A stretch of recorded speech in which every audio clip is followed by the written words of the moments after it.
একদিন এক দরিদ্র ব্যক্তি রাসূলুল্লাহ সাল্লাল্লাহু আলাইহি ওয়াসাল্লামের কাছে এসে সাহায্য প্রার্থনা করল।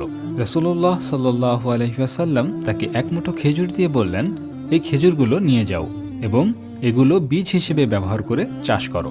প্রথমে ব্যক্তিটি হতাশ হয়েছিল, কারণ সে নগদ অর্থ আশা করেছিল। তবে সে রাসূলুল্লাহ সাল্লাল্লাহু আলাইহি ওয়াসাল্লামের নির্দেশনা অনুযায়ী কাজ শুরু করল। ধীরে ধীরে খেজুর গাছগুলো বেড়ে উঠল। কয়েক বছর পর সে এত ফলন পেল যে নিজের প্রয়োজন মেটানোর পর বাকি ফলগুলো বিক্রি করে অনেক লাভবান হলো। তার অবস্থা এতটাই ভালো হলো যে সে শুধু নিজের পরিবারই পরিচালনা করেনি, বরং দান সৎকাও করতে শুরু করলো। এই কাহিনী আমাদের শেখায় ইসলামে ব্যবসা এবং পরিশ্রমের মাধ্যমে সাফল্য আছে।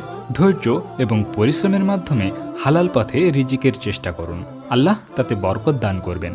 ব্যবসা করুন সৎভাবে। যদি আপনার ব্যবসা আল্লাহর জন্য হয় তবে সেটি দুনিয়া ও আখিরাতে সাফল্যের সোপান হবে।